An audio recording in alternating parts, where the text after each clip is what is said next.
Prof, you were raising reservations around this collaborative center that brings together the 9 state institutions whose task is going to go after the COVID-19 fund looters. But you're saying that there's a problem somewhere.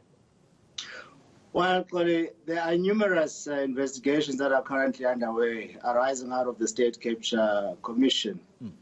There had been concerns earlier, for instance, even from the NPA and the Hawks, that there isn't enough capacity.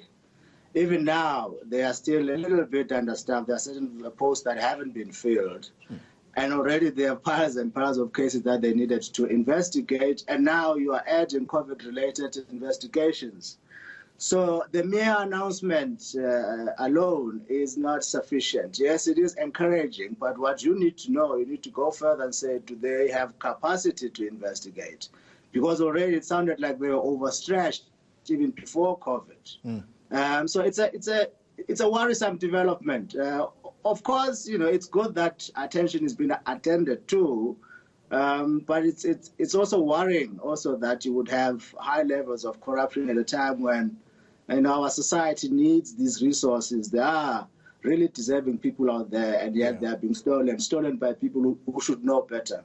Prof, it's interesting the view that you hold, that yes, whilst you have this mere announcement, and I like what you're saying there, because the Democratic Alliance is accusing the president of being a spectator president.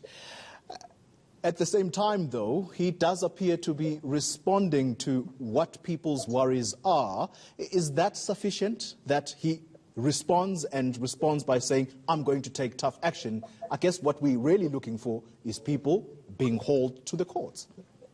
Well, he is quite selective in his display of boldness.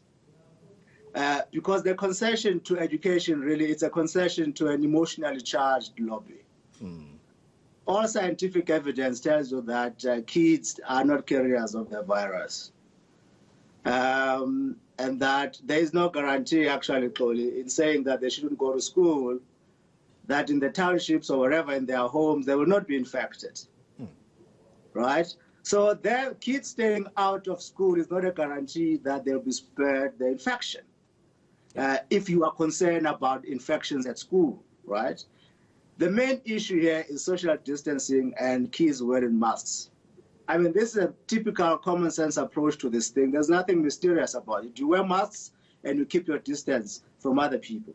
I was in PE a week or so ago, moving around, and there was hardly any evidence of people wearing masks on the streets. Which is why that region of Nelson Mandela Bay you speak about, Port Elizabeth, I mean, just yesterday, the Eastern Cape announcing 400 deaths. It speaks to exactly what you're talking about.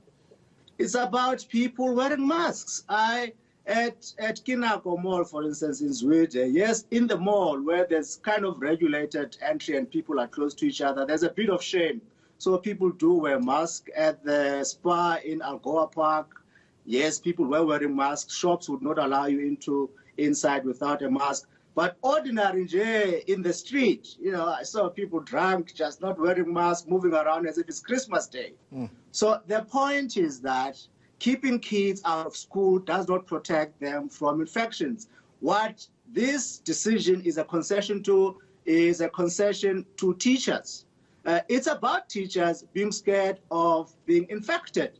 But then you have to ask the question, if you're addressing teachers' concern, what about other workers, right? You have millions and millions of workers who are out, who are back at work, are taking proper protective measures. Teachers should do the same.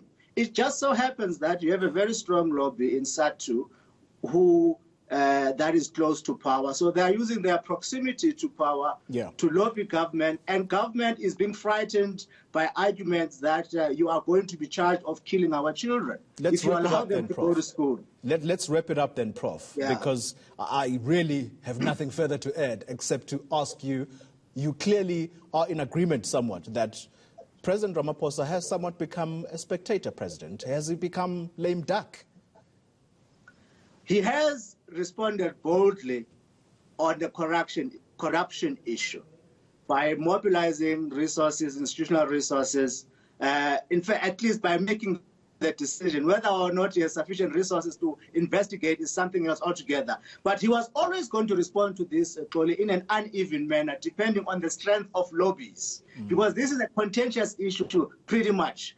On the teacher front, he has conceded because that's a strong lobby. He doesn't want to be accused of allowing our kids to die. And on the other hand, he is acting on corruption, but he must go further and mobilize personnel, because that's what we need. It's personnel, not just mere announcements. Professor Mcebisi Ndletyana, thank you very much for your time.